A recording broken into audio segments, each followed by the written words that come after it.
नमस्कार. जय जिजाऊ, जय शिवराय, जय शंभूराजे, जय महाराणी येसुराणी साहेब. सगळ्यांना नमस्कार.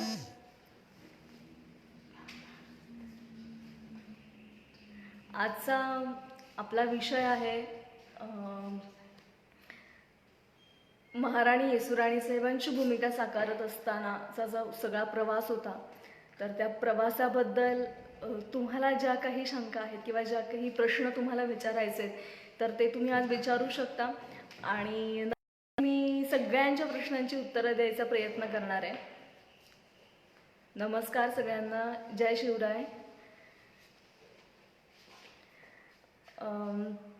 खरं तर खूप रिक्वेस्ट होत्या आणि खूप एक्सायटेड होते सगळे की आज या प्रवासाबद्दल ऐकण्यात, आणि मला सुद्धा सांगायची मी सुद्धा खूप उत्सुक होते. सो आज छान असा आपण संवाद साधणार आहोत. अर्थात जो 2.5-3 वर्षांचा जो प्रवास होता महाराणी येसुराणी साहेबांची भूमिका साकारण्याचा, त्याबद्दल आज आपण डिस्कस करणार आहोत. आणि जे काही प्रसंग अनुभवायला आले किंवा जे काही अडथळे मी एक्सपिरियन्स केले, तर ते मी आज तुम्हा सगळ्यांशी शेअर करणार आहे. खूप छान वाटतं की तुमच्या सगळ्यांचा इतका छान रिस्पॉन्स मिळतोय. म्हणजे अगदी इंस्टाग्रामपासून असेल, फेसबुक असेल, सगळ्या सोशल साईट्सवर कालपासनं खरं तर मेसेजेस येत होते की आम्ही खूप उत्सुक आहोत ताई. तर नक्कीच मला सुद्धा खूप छान वाटेल आज तुमच्या सगळ्यांशी बोलायला. जय शिवराय, जय महाराणी येसुराणी साहेब. राणी येसूबाईंबद्दल काही सांगा. नक्कीच. खरं तर राजमाता जिजाऊंनंतर कुलमुखत्यार पद हे महाराणी येसुराणी साहेबांकडे आलं आणि छत्रपती शिवाजी महाराजांनी खूप विश्वासानं महाराणी येसुराणी साहेबांना हे कुलमुखत्यार पद दिलं होतं. आपण सगळ्यांनी स्वराज्य रक्षक संभाजी मालिकेमध्ये हा एपिसोड नक्कीच पाहिला असेल की किती विश्वासानं, किती मोठ्या धैर्यानं महाराजांनी हे पद त्यांच्या पदरात घातलं होतं महाराणी येसुराणी साहेबांच्या. आणि त्यानंतर जो त्यांचा प्रवास सुरू झाला, म्हणजे छत्रपती संभाजी महाराजांच्या मागे एक कणखर पत्नी म्हणून उभी राहणं किंवा एक कणखर सखी म्हणून उभी राहणं, हा जो त्यांचा सगळा प्रवास होता तो आपण स्वराज्य रक्षक संभाजी या मालिकेत नक्कीच पाहिला. आणि खरी त्यांची कसोटी होती ती छत्रपती संभाजी महाराज औरंगजेबाच्या कैदेत गेल्यानंतर.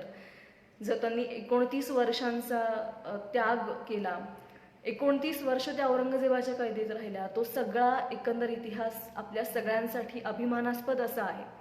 आणि खूप काही शिकण्यासारखं आहे त्यांच्या त्या इतिहासामधून, त्यांच्या त्या त्यागामधून. कारण सोपी गोष्ट नव्हती. आपला पती शत्रूच्या कैदेत आहे आणि कुठलंही दुःख न दाखवता सगळ्या मावळ्यांना प्रेरणा देत त्यांनी स्वराज्य राखलं, स्वराज्य सांभाळलं. त्यामुळे हा खरंच खूप मोठा आणि आपल्या सगळ्यांसाठी अभिमानास्पद असा महाराणी येसुराणी साहेबांचा इतिहास आहे.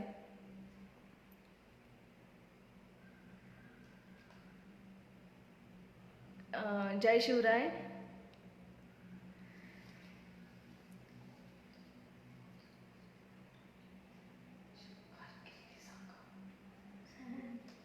खूप उत्सुक आहोत. राणीसाहेबांची कारकीर्द सांगा ताई. ॲडव्होकेट अनिरुद्ध जाधव म्हणतात.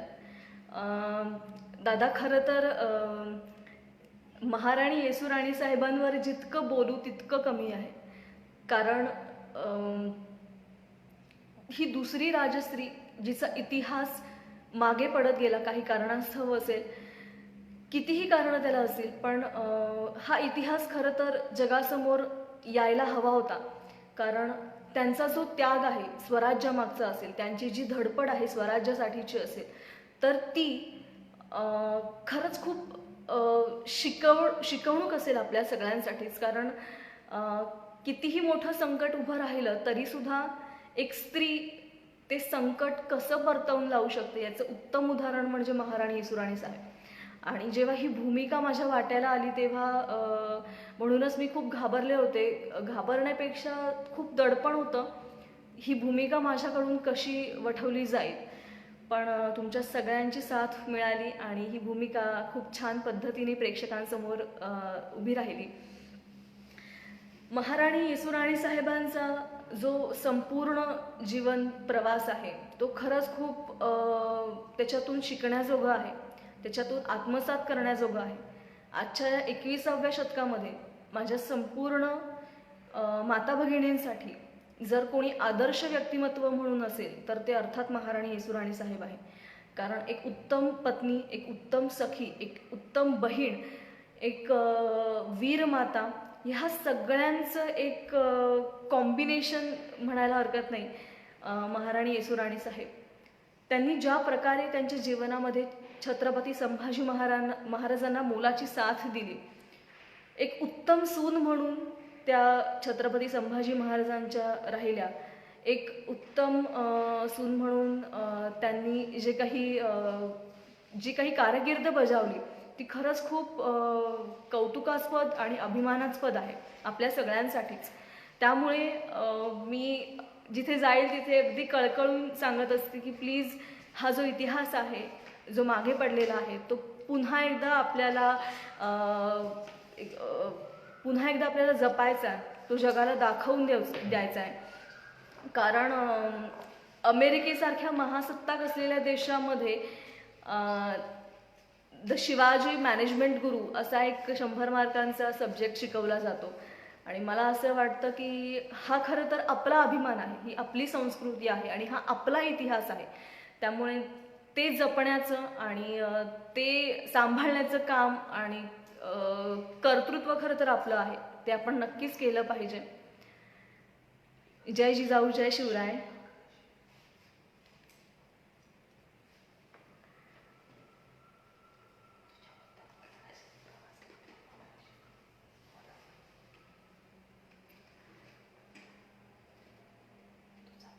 आपण खूपच अप्रतिम अभिनय केला आहे. खूप खूप धन्यवाद आपले.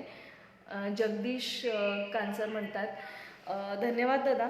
खरं तर हा जो प्रवास होता, जो आजचा आपला विषय आहे की प्राजक्तापासून महाराणी येसुराणी साहेबांचा, खरं तर ह्या भूमिकेला मी सुरुवातीला नको म्हणाले होते, कारण खूप ताकदीची आणि खूप जबाबदारीची भूमिका होती.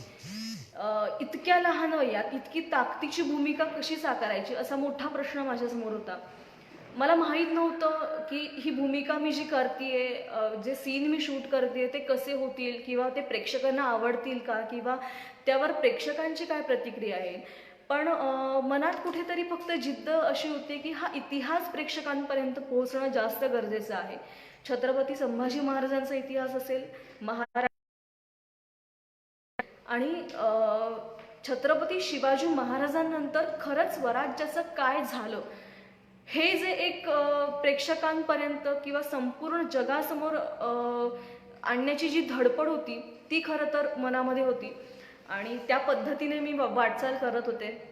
मला खरंच काहीच कल्पना नव्हती की प्रेक्षकांना काय वाटत असेल किंवा आपलं काम जे आपण करतोय तर ते प्रेक्षकांना आवडतंय की नाही आवडतंय याचा कुठलाच विचार न करता मी फक्त आमचे जे डिरेक्टर कार्तिक केंढे असतील, आमचे लेखक प्रताप गंगावणी असतील, स्वतः अमोल दादा, आमचे प्रोडक्शनमध्ये विलास काका असतील, या सगळ्यांच्या मार्गदर्शनाखाली मी महाराणी येसुराणी साहेबांची भूमिका करत गेले. खरं तर कुठलाही आधार नव्हता, कारण ही भूमिका जेव्हा सुरुवातीला मी करायला घेतली तेव्हा वाचन खूप इम्पॉर्टंट होतं आणि जेव्हा मी मार्केटमध्ये विचारलं तेव्हा महाराणी येसुराणी साहेबांवर पुस्तकच उपलब्ध नव्हती. त्या दुकानदाराने मला असं सांगितलं की ताई पुस्तकं उपलब्धच नाही आहेत, कारण ही पुस्तकं घ्यायला मार्केटमध्ये कोणी येतच नाही.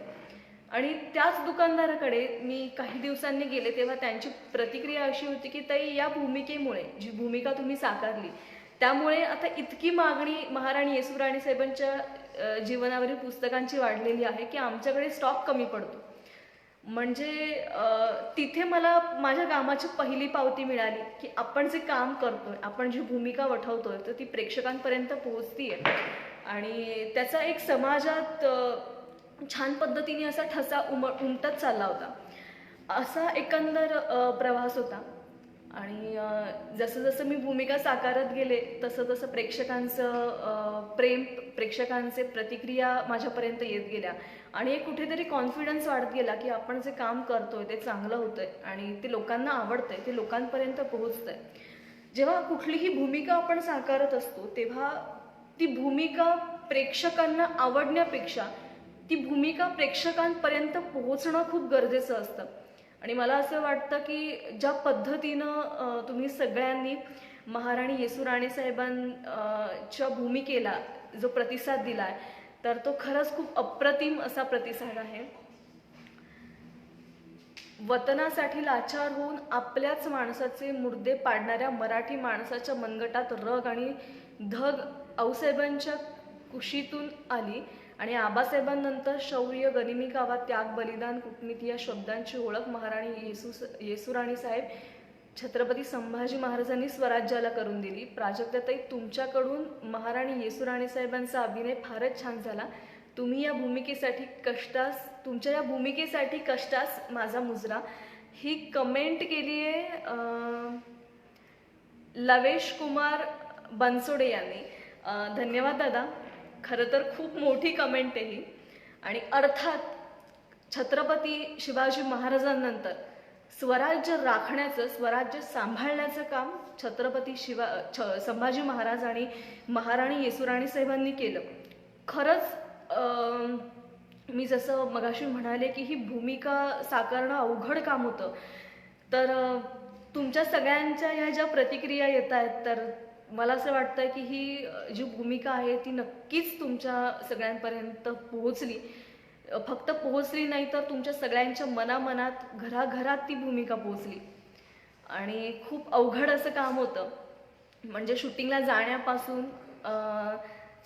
सगळा गेटअप करण्यापासून शूटिंग करण्यापर्यंत सगळंच खरं तर खूप एकंदर खडतर असा प्रवास होता. सुशील म्हणतात, तुम्ही काय शिकलात शंभूराजे आणि राणी येसूबाई साहेबांकडनं? मला सगळ्यात जास्त आनंद याचा आहे की आपल्या राजाचा आणि आपल्या राणीचा इतिहास प्रेक्षकांपर्यंत पोहोचला. हा आनंद एक वेगळीच ऊर्जा देऊन जातं आणि एक स्वाभिमान जागृत झाला, एक आत्मविश्वास वाढला आणि इतिहासाबद्दलची जी कळकळ होती ती पुन्हा एकदा फक्त माझीच नाही तर संपूर्ण महाराष्ट्राची, जगामध्ये असलेल्या प्रत्येक मराठी माणसाची जागृत झाली. याचा जास्त आनंद आहे आणि याचा जास्त अभिमान वाटतो. प्राजक्ताताई, चित्रीकरण करताना कोणत्या प्रसंगात अधिक प्रमाणात भावनिक झालात? लाईव्ह सेशनमध्ये आपण सांगितलं. हो, मी मागच्या ज्या लाईव्ह सेशनमध्ये सांगितलं होतं की जो शेवटचा सीन होता, महाराणी येसूराणी साहेब छत्रपती संभाजी महाराजांची तलवार घेऊन निघतात औरंगजेबाचा वध करण्यासाठी आणि त्या पांढऱ्या वेशामध्ये असतात. तो सीन खरंच खूप जास्त भावनिक होता माझ्यासाठी. कारण तो सीन मला नाही वाटत मी केला, तो कुठेतरी महाराणी येसूराणी साहेबांनी माझ्याकडून करून घेतला. कारण तो सीन झाल्यानंतर अर्धा तास मी रडत होते. मला काही समजत नव्हतं काय चाललंय किंवा काय. त्यामुळे कुठेतरी असं वाटतं की त्यांचाच वरदहस्त होता म्हणून ही भूमिका उभी राहिली. संदेश पवार म्हणतात, प्राजक्ता, तुम्ही ही भूमिका करत असताना लाठीकाठी तलवारबाजी शिकलात, त्याबद्दल काहीतरी सांगा. खरं तर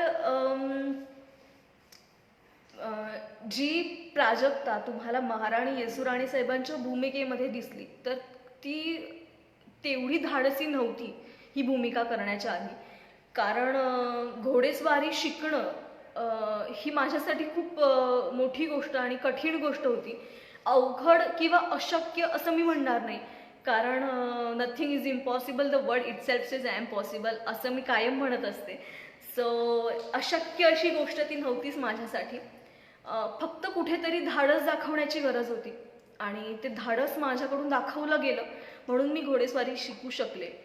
लाठीकाठी, ढाल तलवार या बाबतीत कष्ट करणं गरजेचं होतं. म्हणजे सकाळी 6 ते 8 आणि संध्याकाळी 6 ते 8 अशी 4 तास माझी हॉर्स रायडिंग, लाठीकाठी, ढाल तलवार याची प्रॅक्टिस असायची. आणि शूटिंग सुरू व्हायच्या आधी 15 दिवस मी हॉर्स रायडिंग शिकले. 15 दिवस सगळा सराव सुरू होता की नऊवार साडी नेसून चालायचं कसं, बोलायचं कसं, वावरायचं कसं. मग ते सगळे वेट्स माझ्या हातापायाला बांधलेले असायचे, कारण एक कणखरपणा त्या भूमिकेत येण्यासाठी वेगवेगळ्या विषयांचं पुस्तकांचं वाचन सुरू होतं. डायलॉग्स म्हणायचे कसे, इथपासून सगळी प्रॅक्टिस सुरू होती आणि त्यानंतर ही भूमिका उभी राहिली. दळवी म्हणतायत, तुमचा सगळ्यात आनंदी क्षण कोणता होता?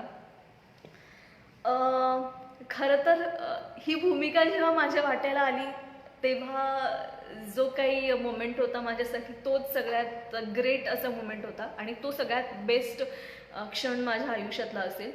कारण म्हणजे आपल्या सगळ्यांचे लाडके अभिनेते डॉक्टर अमोल कोल्हे यांच्यासोबत काम करणं ही माझ्यासाठी खूप मोठी गोष्ट होती. आणि तुम्हा सगळ्यांना माहिती नसेल पण मी दुसऱ्यांदा अमोल दादांसोबत काम करते. याच्या आधी मी शाळेत असताना जे महानाट्य होतं शिवपुत्र शंभूराजे याच्यामध्ये लहान येसूबाईंची भूमिका केली होती आणि आत्ता स्वराज्य रक्षक संभाजी या मालिकेमध्ये मी मोठ्या येसूबाईंची भूमिका केली आहे. तर हा दुसरा एक्सपिरियन्स आहे माझा महाराणी येसू राणीसाहेबांची भूमिका साकारण्याचा. सो ही भूमिका जेव्हा ऑफर झाली आणि कन्फर्मेशन झालं की ही भूमिका मी करते, तो एक ग्रेट मोमेंट माझ्या आयुष्यातला आहे. आणि आनंदी क्षण किंवा एखादा आनंदी प्रसंग अर्थात जेव्हा छत्रपती संभाजी महाराजांचा राज्याभिषेक होतो तो क्षण माझ्यासाठी खूप आनंदी आणि तो एपिसोड माझ्यासाठी खूप लक्षात राहण्यासारखा असा आहे.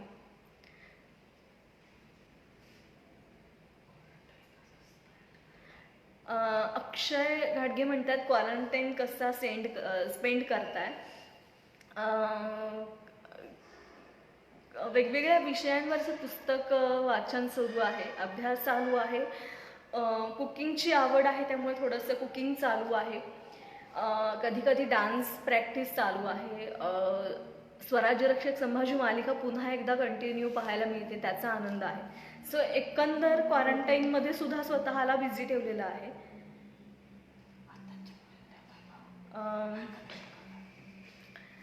शिवराज म्हणतात की प्राजक्ताताई आपण युवकांना काय मार्गदर्शन कराल? खरं तर मी कायम असं म्हणते की म्हणजे अर्थात तुमच्या सगळ्यांकडनं ही कमेंट येणं अपेक्षित आहे, कारण ही भूमिकाच हे कॅरेक्टरच तेवढं ताकदीचं आहे. पण तुम्हा सगळ्यांना मार्गदर्शन करण्यासाठी मी खरंच खूप लहान आहे, वयाने असेल अनुभवाने असेल.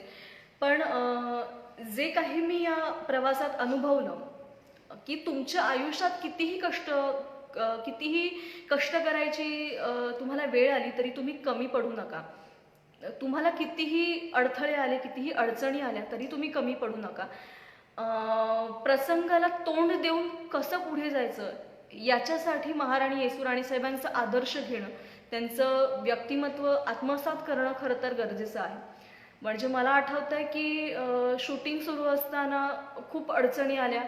म्हणजे शूटिंगला वेळेत पोहोचण्यापासून दिवसभर शूट करून रात्री पुन्हा एकदा रात्री परत पुण्याला रिटर्न येणं, म्हणजे हे खरं तर खूप खडतर असा सगळा एकंदर प्रवास होता.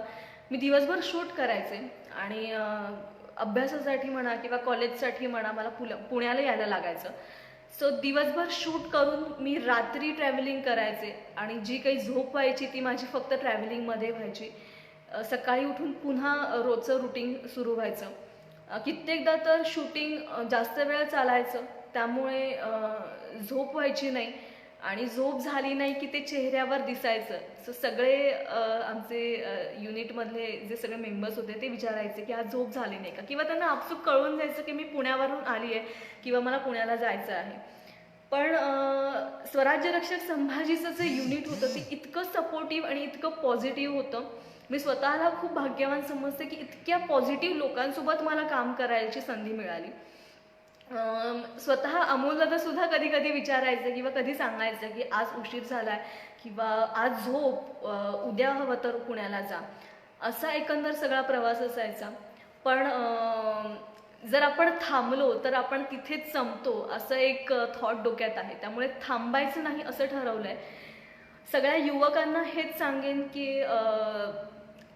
कष्ट करा, कारण कष्ट करून मिळवलेलं जे यश आहे तर ते खूप सुंदर असतं, त्याचा वास खूप सुंदर असतो. आणि खूप छान कविता आहे, मला आता आठवली म्हणून तुम्हाला सगळ्यांना सांगेन की आयुष्य छान आहे थोडं लहान आहे, आयुष्य छान आहे थोडं लहान आहे, रडतोस काय वेड्या लढण्यात छान आहे. ह्याप्रमाणे जर आपण जगत राहिलो तर खूप छान पद्धतीने आपण आयुष्य जगू शकतो आणि जे काही आपण आयुष्यात ठरवू ते आपण मिळवू शकतो असा एक विश्वास वाटतो. खरं तर मी ही भूमिका साकारण्याच्या आधी इतकी कणखर अजिबात नव्हते किंवा इतकी धाडसी अजिबात नव्हते. महाराणी येसुराणी साहेबांच्या भूमिकेतून जर काही शिकायला मिळालं तर ते नक्कीच धाडसी पण असेल, एक कणखर पण असेल. त्यामुळे सगळ्या युवकांना हेच सांगणं आहे की कितीही तुम्हाला अडचणी आल्या, अडथळे आले तरीही थांबू नका, कष्ट करत राहा. कारण मंजिल प्राप्त करायचे असेल तर तुम्हाला न थांबता प्रवास करणं खूप गरजेचं आहे.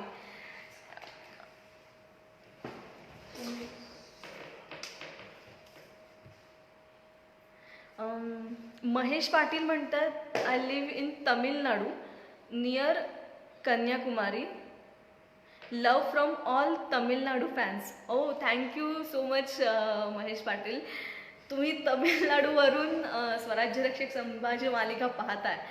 खरं तर एक कलाकार म्हणून ही खूप मोठी पोचपावती आहे माझ्या कामाची की दुसऱ्या राज्यातून सुद्धा मराठी क्राऊड ही सिरियल फॉलो करतंय.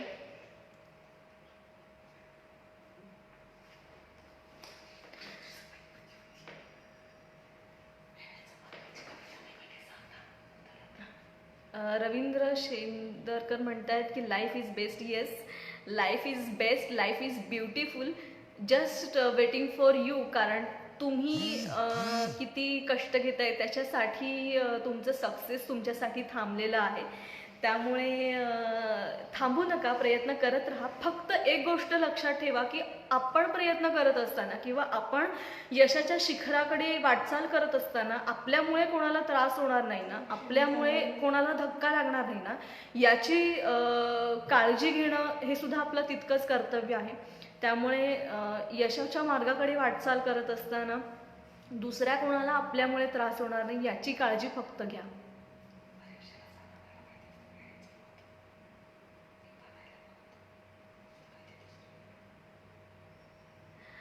संदेश पवार म्हणतात, प्राजक्ता महाराणी ताराराणी यांची भूमिका करायला आवडेल का? नक्कीच ऐतिहासिक कोणतीही भूमिका मला करायला आवडेल. कारण जर आपला इतिहास प्रेक्षकांपर्यंत पोहोचण्याचं निमित्त जर मी बनत असेल तर मला नक्कीच कोणतीही ऐतिहासिक भूमिका साकारायला नक्कीच आवडेल. बळवंत निकम म्हणतात, तुम्ही अनेक सिरियलमध्ये काम केलं, तुम्हाला कोणती सिरियल मध्ये जास्त आवडलं सांगा.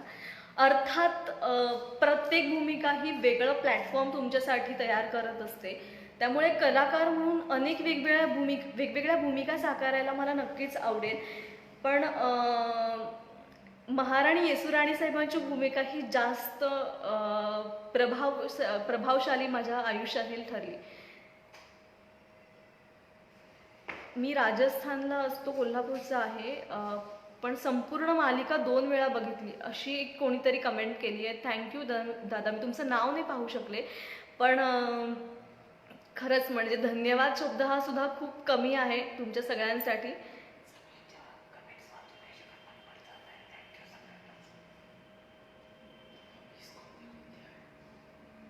मालिकेचं आउटडोअर शूटिंग कुठं झालं होतं? प्रतीक टोपे म्हणतात.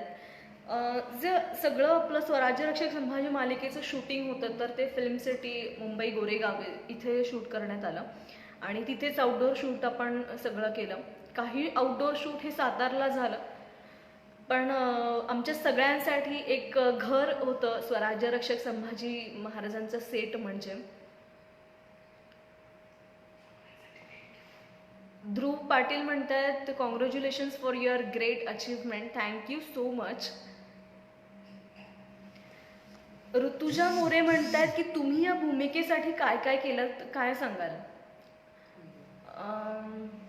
खरं तर मी जसं म्हणाले की महाराणी येसूराणी साहेबांची भूमिका उभी करणं खूप मोठी गोष्ट होती. खडतर असा प्रवास होता खरंच. कारण एकीकडे अभ्यास सांभाळायचा होता, एकीकडे शूटिंग सांभाळायचं होतं. म्हणजे कित्येक दिवस तर असं व्हायचं की मी झोपायचेच नाही, कंटिन्यू शूट करायला लागायचं किंवा शूट झाल्यानंतर पुणे मुंबई ट्रॅव्हलिंग राहायचं. त्यामुळे पहाटे 4 वाजता, पहाटे 3 वाजता मला निघायला लागायचं, कारण 8-8:30 वाजता सेटवर पोहोचणं इम्पॉर्टंट असायचं. मध्यंतरी मला आठवतं आहे की जे सगळं कोल्हापूर सांगलीमध्ये पुराचं वातावरण तयार झालं होतं ते एकंदर पुण्यातही खूप पाऊस होता आणि मुंबईतही खूप पाऊस होता. अगदी गुडघ्या एवढ्या पाण्यामधनं मी शूटिंगला ट्रॅव्हलिंग केलं होतं. सो कितीही कष्ट आले तरी तुम्ही त्या कष्टातून ते कष्ट करून जर पुढे गेलात तर सक्सेस हा नक्कीच तुम्हाला मिळतो. त्यामुळे ह्या एकंदर प्रवासातून खूप काही शिकायला मिळालं.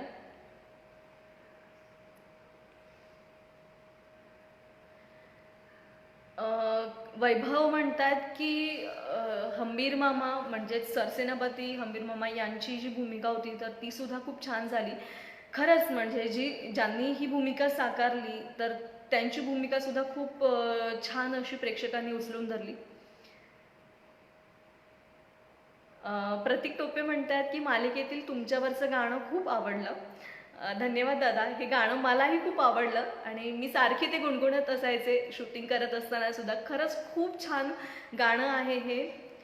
ते चित्रीकरण पण तितक्याच छान पद्धतीनं झालंय.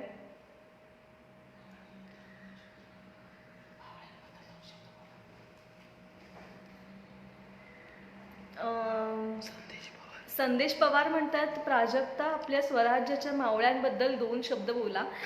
खरं तर 2 शब्द सुद्धा खूप म्हणजे मोठी गोष्ट आहे मावळ्यांसाठी. कारण स्वराज्याचे मावळे हे म्हणजे खूप मोठं बलिदान आहे स्वराज्यासाठीचं.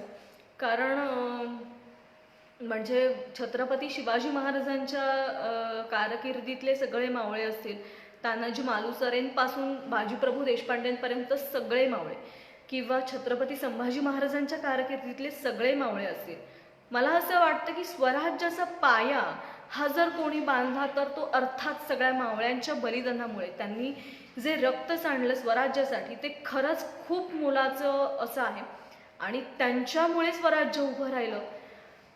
महाराणी येसूराणी साहेबांनी छत्रपती संभाजी महाराजांच्या मृत्यूनंतर मावळ्यांना प्रेरणा दिली, पण मावळे सुद्धा तितक्याच कणखरपणे उभे राहिले. संताजी धनाजींसारखे अनेक सरदार असतील की ज्यांनी औरंगजेबाच्या छावणीचा कळस कापून आणला. मला असं वाटतं की छत्रपती संभाजी महाराजांच्या मृत्यूनंतर तब्बल 18 वर्ष मराठा साम्राज्य हे कोणत्याही राजाशिवाय उभं राहिलं आणि याचं कारण म्हणजे अर्थात स्वराज्याचे सगळे मावळे आहेत.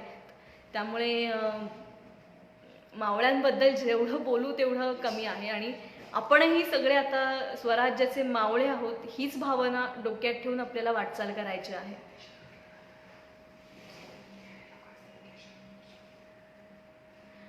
विष्णू म्हणतात की प्राजक्ताच्या फुलांसारखी मुक्त उधळण केली अभिनयात सर्वांनीच, अप्रतिम. धन्यवाद दादा.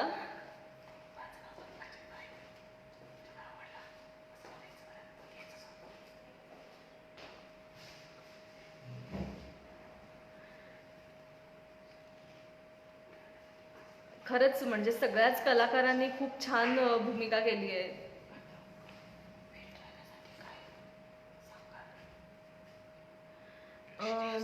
श्रेयस वाघ म्हणतात की you are inspiration for younger generation. ह्या क्वारंटाईन पिरियडमध्ये फिट राहण्यासाठी काय मेसेज द्याल?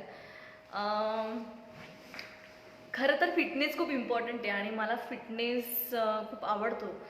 सो एकंदर या क्वारंटाईनमध्ये तुम्ही वॉकिंग करू शकता, मग तो नाईट वॉक असेल, मॉर्निंग वॉक असेल, पण कुठेही लांब न जाता आणि आपले जे आपल्यासाठी जे कष्ट करतायत जे सगळे पोलीस कर्मचारी असतील तर त्यांना कुठेही त्रास न देता तुम्ही तुमच्या घराच्या जवळपास असेल तर तिथे तुम्ही वॉक घेऊ शकता. घरी काही तुम्ही फ्लोअर एक्सरसाइजेस करू शकता, त्या किंवा स्ट्रेचिंग एक्सरसाइजेस असतील, योगा असतील, या पद्धतीने तुम्ही फिट राहू शकता क्वारंटाईनमध्ये सुद्धा.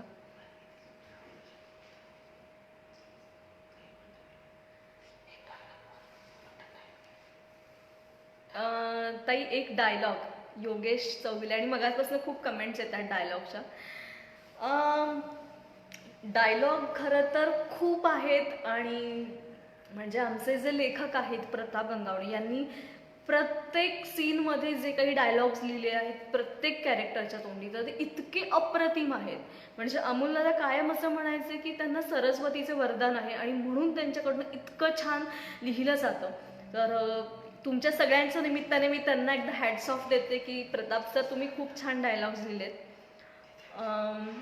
आवडता डायलॉग असा नाही आहे, खरं तर सगळेच डायलॉग खूप छान होते, पण लक्षात राहणारा जो डायलॉग होता तर तो म्हणजे जेव्हा छत्रपती संभाजी महाराज औरंगजेबाच्या कैदेत असतात आणि त्याने अगदी हालहाल केलेले असतात महाराजांचे, दरबार भरलेला असतो, औरंगजेबाचा वकील येतो आणि महाराणी येसूराणी साहेब ज्या पद्धतीनं त्याला उलट उत्तर देतात, तर तो जो एक डायलॉग आणि तो प्रसंग आहे तो खरंच खूप लक्षणीय असा आहे. डायलॉग मी इथे म्हणणार नाहीये, तुम्ही पुन्हा एकदा स्वराज्य रक्षक संभाजी मालिका बघताय त्यामुळे तिथले डायलॉग्स तुम्ही बघा, कारण आपल्या इकडे खूप प्रश्न येत आहेत. आपण पुढचे प्रश्न घेऊयात. आता पुढे कोणती मालिका करणार राहुल म्हणतायत. नक्कीच मी तुम्हा सगळ्यांना माझ्या पुढच्या प्रोजेक्ट्सबद्दल न्यूज देईनच, पण सध्या फक्त लॉकडाऊन कधी एकदा संपतं याची वाट बघतेय.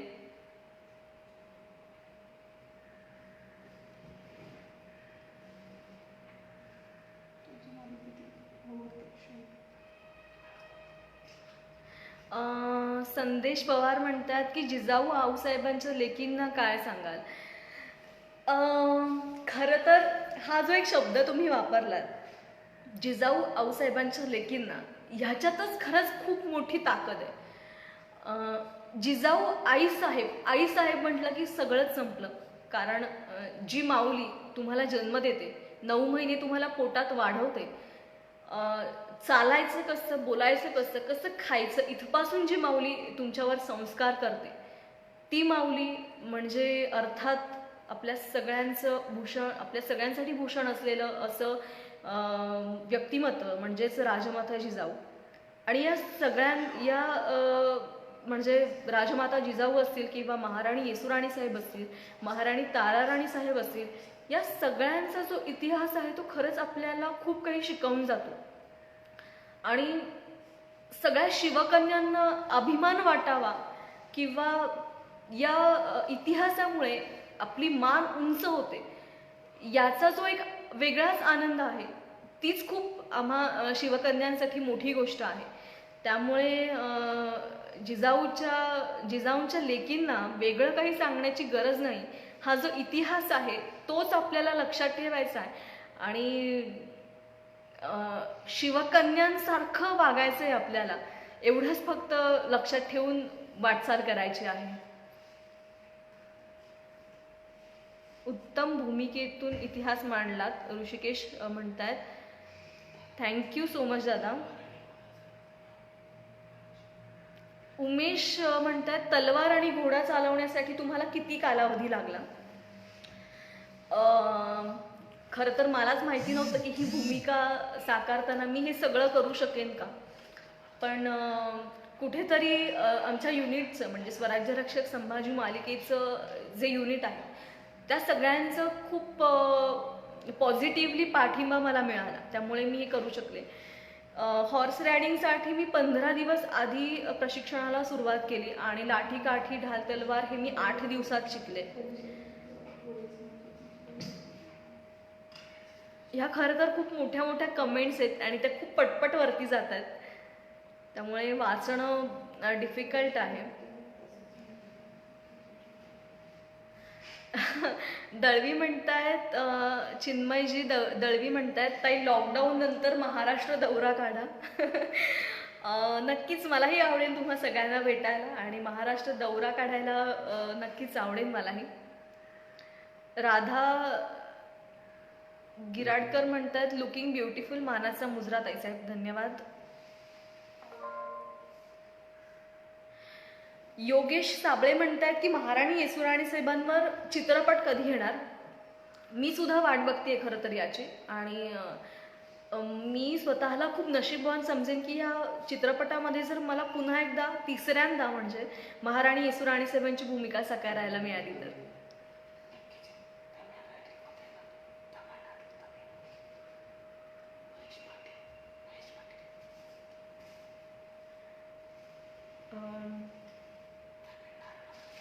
अनिल राठोड म्हणतात की तुमची मराठी वेशभूषा खूप भारी शोभून दिसतात, धन्यवाद.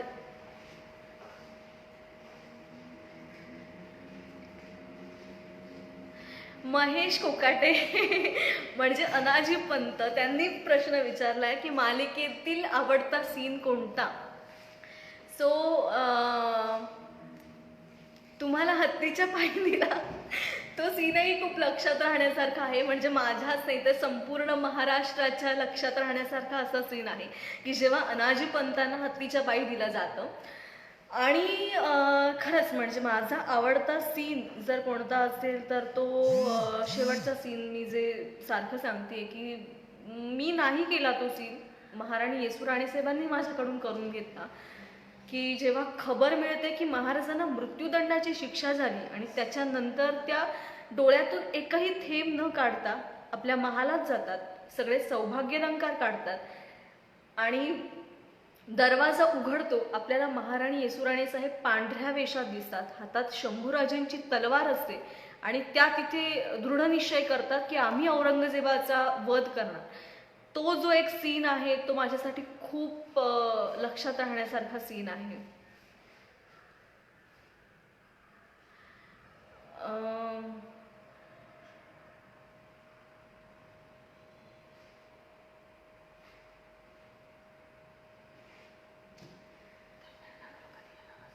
तामिळनाडूला कधी येणार असं विचारतायत, नक्कीच मी तामिळनाडूला सुद्धा येईल.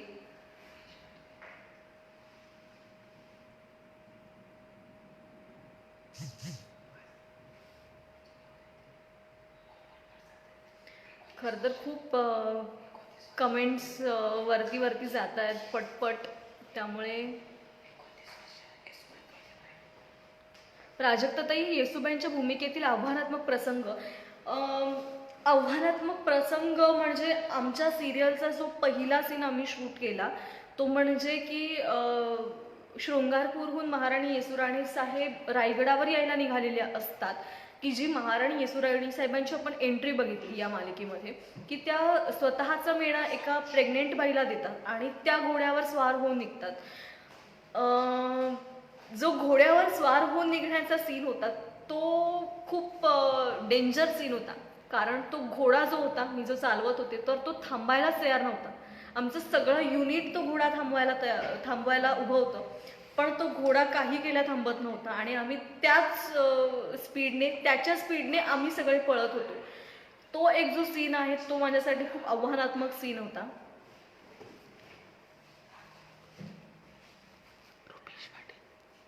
रुपेश पाटील म्हणतात बॉलिवूडमध्ये मा जिजाऊ किंवा महाराणी येसुराणी साहेबांच्या प्रमुख भूमिकेत चित्रपट करावा. नक्कीच, खरं तर मला सुद्धा आवडेल की हा जो आपला मराठी माणसांचा सगळ्यांना आदर्शवादी असलेला इतिहास आहे तो इतर इंडस्ट्रीमध्ये सुद्धा प्रदर्शित करावा. खरंच मलाही ही कल्पना नक्कीच आवडेल.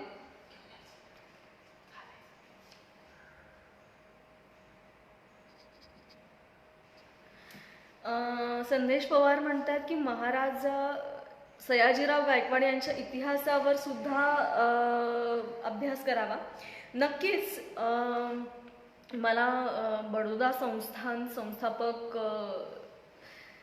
श्रीमंत सयाजीराव गायकवाड यांच्यावर अभ्यास करायला सुद्धा नक्कीच आवडेल, कारण त्यांचं सुद्धा खूप काम छान आहे.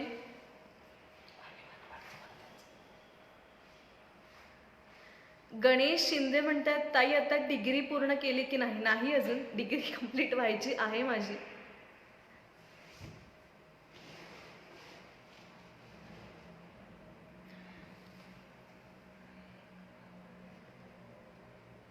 सगळ्यांच्या हृदयात राहील असं लक्षणीय काम केलंय.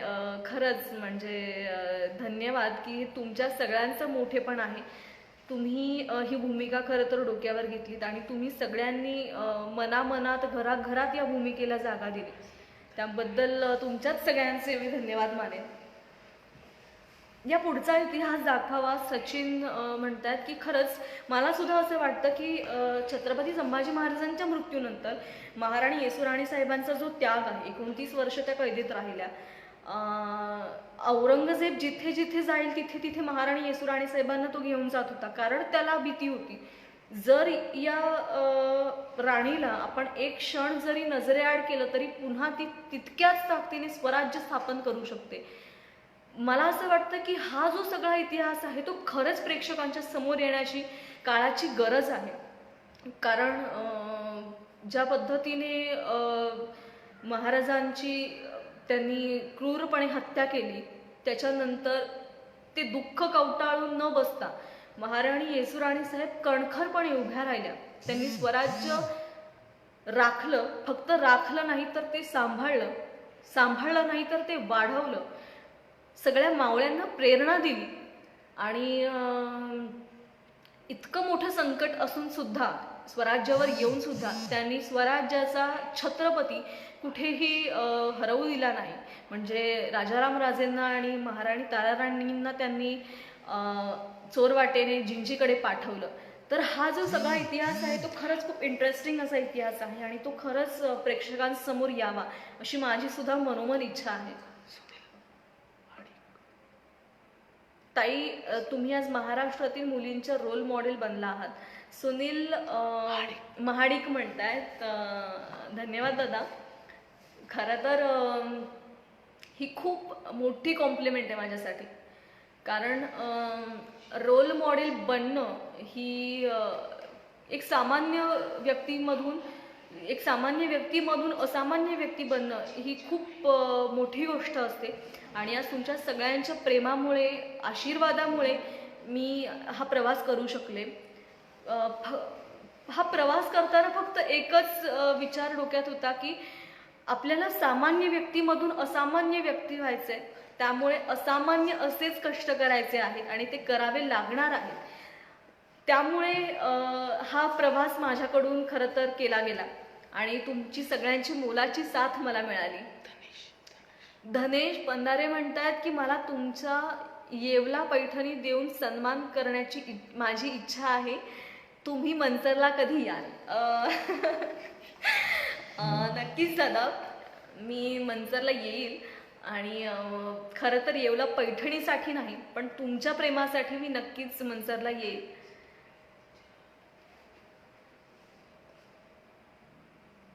नितीन सावंत म्हणतात की चित्रपट निघाला तर महाराणींची भूमिका तुम्हीच घ्या.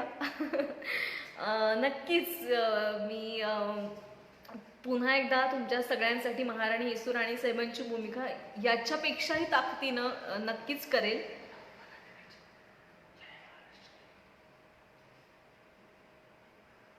आवडतं गाणं कोणतं आहे असं विचारतायत शुभम कामठे. अर्थात आपल्या सगळ्यांच्या लाडक्या मालिकेचं जे टायटल सॉन्ग आहे, म्हणजे स्वराज्य रक्षक संभाजीचं जे टायटल सॉन्ग आहे ते खूप भारी सॉन्ग आहे. आणि जे संभाजी महाराजांवर आणि राणी येसूबाईंवर जे चित्रीकरण करण्यात आलेलं सॉन्ग आहे तर ते सुद्धा खूप छान आहे.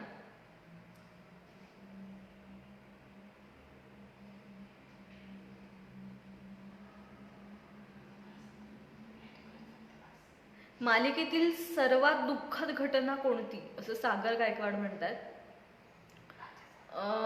खरंच म्हणजे ज्या पद्धतीनं औरंगजेबानं महाराजांची हत्या केली किंवा त्यांचे जे हालहाल केले, तर तो जो क्षण आहे किंवा तो जो सगळाच प्रवास आहे तो खरंच खूप काय म्हणते शब्दच नाही आहे माझ्याकडे की खूप विचित्र असा प्रवास आहे.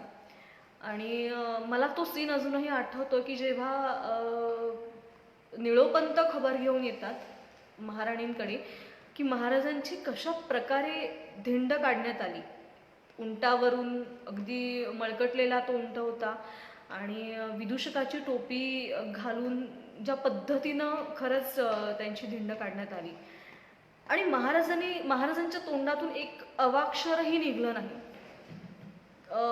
मला असं वाटतं की हे चित्रीकरण करताना म्हणजे अजूनही जर मी या विषयावर जास्त बोलले तर माझ्या डोळ्यातून पाणी येईल, पण खरंच म्हणजे ते जे चित्रीकरण करताना होतं ते म्हणजे डिरेक्टर्सनं सांगायला लागायचं की इथे आपल्याला रडायचं नाहीये, इथे आपल्याला कणखरपणा दाखवायचा आहे. खरंच आणि एक शिवकन्या म्हणून जो इतिहास आपल्या महाराष्ट्राला लाभलाय तर म्हणजे खूप म्हणजे काळीच हलवणारी असं अशी ही घटना आहे की ते सगळे जे अत्याचार औरंगजेबाने महाराजांवर केले तर तो खरंच खूप एक लक्षात राहण्यासारखा असा सीन आहे.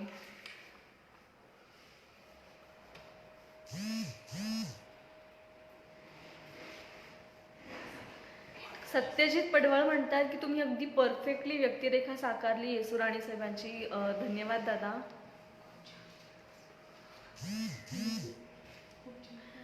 संतोष म्हणतात की कोरोना आजारा संदर्भात जनजागृती केलेली आहे काय? नक्कीच. खरं तर हे जे मोठं संकट संपूर्ण जगावर आलेलं आहे, खूप मोठं असं संकट आहे, पण कायम एकच सांगणं तुम्हा सगळ्यांना आहे की घाबरून जाऊ नका आणि आपल्यामुळे कुणालाही त्रास होणार नाही किंवा कोणीही अडचणीत येणार नाही ही काळजी घ्या या पिरियडमध्ये. कारण म्हणजे खरंच हॅट्स ऑफ आहेत जे सगळे पोलीस कर्मचारी, जे सगळे डॉक्टर्स, नर्सेस असतील किंवा सगळे सफाई कामगार आहेत, या सगळ्यांनी आपल्या संरक्षणासाठी त्यांनी स्वतःच्या सुखाचा त्याग करून ही जबाबदारी त्यांच्या खांद्यावर घेतलेली आहे. मला असं वाटतंय की ही जाणीव ठेवून आपण या काळात राहिलं पाहिजे. कारण आजच्या या काळामध्ये खरंच एवढं कोणीच कोणासाठी करत नाही, पण हे लोक आपल्यासाठी करतायत. ही जाणीव ठेवा कुठेतरी आणि घरात राहा. नक्कीच स्वतःची काळजी घ्या, परिवाराची काळजी घ्या. जे काही सगळे पोलीस जे काही रूल्स आणि रेग्युलेशन सांगतायत तर त्याचं काटेकोरपणे पालन करा. परिस्थिती कितीही गंभीर असली तरी आपलं सरकार खंबीर आहे हे तुम्हा सगळ्यांना सांगेन. त्यामुळे सरकारावर विश्वास ठेवा आणि त्या पद्धतीने वाटचाल करा. औरंगजेबासारखं हे बलाढ्य मोठं संकट आज आपल्या या संपूर्ण जगावर आलेलं आहे, तर त्याला आपल्याला परतवून लावायचं आहे. खरं तर ही दिसायला मोठी लढाई आहे, पण आपण सगळ्यांनी घरातच राहून ही लढाई जिंकायची आहे, एवढंच फक्त लक्षात ठेवा.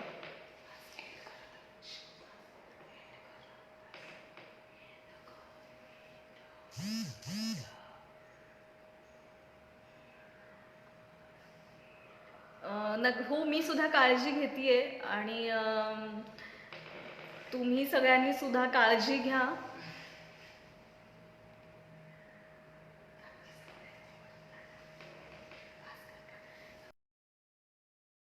प्रश्न बऱ्यापैकी झालेले आहेत आणि खूप छान वाटलं तुमच्या सगळ्यांशी बोलून, तुमच्या सगळ्यांशी संवाद साधून.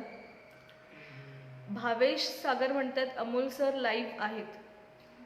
ओ थँक्यू. एखादा निवाडा खरं तर म्हणजे मला महाराणी येसुराणी साहेबांची भूमिका साकारत असताना एक खूप छान असं वाटलं की जे निवाडा करतानाच महाराणी येसुराणी साहेबांचं जे काम होतं ते खरंच खूप वाखाणण्याजोगं होतं आणि ते त्याच्यातून खूप शिकण्यासारखं आहे. म्हणजे ज्या पद्धतीनं त्यांनी एका उत्तम बहिणीची भूमिका साकारली आणि एका उत्तम पत्नीची भूमिका साकारली. स्वराज्यासाठीचा त्यांचा जो त्याग होता तो खरंच आपल्या सगळ्यांना खूप मोठी शिकवणूक आहे. पण निवाडा करताना त्यांची जी एक कणखरपणाची जी वृत्ती होती ती खूप मला भावली आणि त्याच्यातनं खूप काही शिकण्यासारखं होतं. निवाडा जो होता जे त्यांनी आपण सगळ्यांनी पाहिलं स्वराज्य रक्षक संभाजीमध्ये, पण मला वाटतं की जो शेवटचा जो सीन होता की जिथे दरबारात औरंगजेबाचा वकील येतो आणि तिथे महाराणी येसूराणी साहेब त्याला उलट उत्तर देऊन आणि इतक्या छान पद्धतीने त्यांनी ते उत्तर दिलं की तो ते त्याच्या पुढे काही बोलूच शकत नाही. तो फक्त आदराने झुकतो आणि त्याच पावली तो परत जातो. ह्याच्यासाठी मला प्रताप सरांचं धन्यवाद म्हणायचे, कारण त्यांनी तो जो अख्खा पोर्शन जो लिहिला होता तो खरंच खूप कमाल होता आणि संपूर्ण महाराष्ट्राचं, महाराष्ट्रातल्या मातीचं, महाराष्ट्रातल्या मावळ्यांचं, शिवभक्तांचं, शंभूभक्तांचं, सगळ्या शिवकन्यांचं त्याच्यात वर्णन केलं होतं. आणि तुम्ही तो नक्कीच एपिसोड बघा. मी तुम्हाला इथे तो म्हणून दाखवणार नाही, पण तो नक्कीच एपिसोड बघा असं सांगेन, कारण मला सगळ्यात आवडलेला तो निवाडा आहे. शिवम म्हणतात की तुम्ही लाईव्ह कधी येणार परत. नक्कीच मी तुम्हा सगळ्यांसाठी पुन्हा एकदा लाईव्ह येईन. खूप रिक्वेस्ट असतात खरं तर, पण सगळ्यांनाच खरं तर वेळ देणं शक्य नसतं, पण माझ्याकडून जेवढा वेळ तुम्हाला देता येईल तेवढं मी नक्कीच देईन. येस, मी सुद्धा काळजी घेते, तुम्ही सुद्धा सगळ्यांनी काळजी घ्या. खूप छान वाटलं तुमच्या सगळ्यांशी बोलून. तुमच्या ज्या एवढ्या कमेंट्स आहेत तर त्या सुद्धा तुम्ही दिल्यात त्याबद्दल अगदी मनापासून धन्यवाद. मी प्रत्येकाच्या कमेंट्स वाचू नाही शकले, कारण तुमचं हे जे प्रेम आहे ते खरं तर ते बोलतंय आणि ते म्हणून इतक्या पटापट त्या सगळ्या कमेंट्स वरती जातात. तुमच्या सगळ्यांच्या प्रतिक्रिया माझ्यापर्यंत पोहोचल्या. हे प्रेम जे आहे ते असंच पाठीशी असू द्यात, तुमचे आशीर्वाद पाठीशी असू द्यात. कुठेतरी सुरुवात झाली आणि अजून खूप मोठा पल्ला गाठायचा आहे, त्यामुळे तुमचं हे प्रेम आणि आशीर्वाद खरं तर हवे आहेत, ते असेच पाठीशी असू द्यात.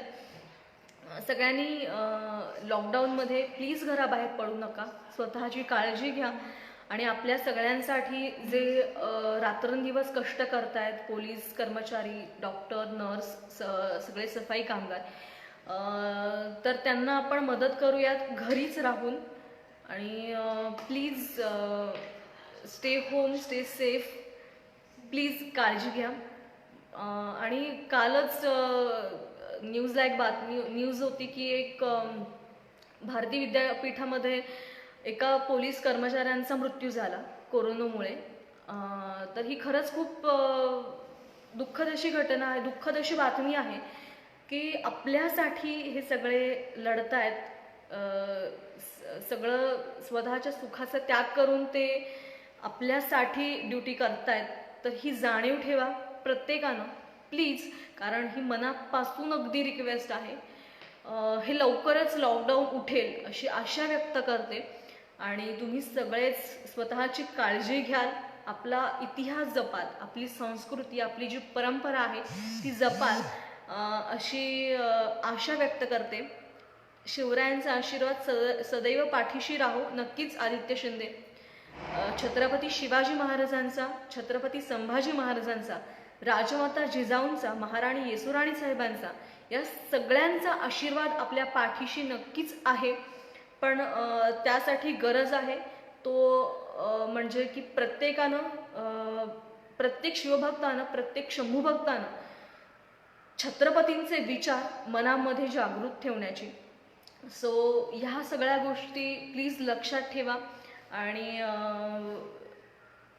शिवशंभू भक्त राहुल भाऊ मुळे म्हणतायत ब्रँड इज ब्रँड, आम्ही शेतकरी. प्राजक्ताताई 2 शब्द शेतकऱ्यांसाठी बोलावे. खरंच म्हणजे brand is brand and always शेतकरी. कारण शेतकरी हा जगाचा पोशिंदा आहे, पण आमचा अभिमान म्हणजे शेतकरी, आमची संस्कृती म्हणजे शेतकरी आणि आमची परंपरा म्हणजे शेतकरी. शेतकरी नसेल तर कोणीच नाही, ही भावना माझ्या मनामध्ये आहे. त्यामुळे always the one and only brand is the शेतकरी. आणि हॅट्स ऑफ सगळ्या शेतकऱ्यांना. तुम्ही जे आमच्यासाठी कष्ट घेताय किंवा या जगासाठी, जगाचा पोशिंदा म्हणून जी भूमिका बजावताय, त्यासाठी खरंच खूप मनापासून धन्यवाद. आम्ही सगळेच तुमचे आयुष्यभर ऋणी राहू. आता तुमच्या सगळ्यांचीच रजा घेते. पुन्हा एकदा तुम्हा सगळ्यांना भेटण्यासाठी नक्कीच लाईव्ह येईल.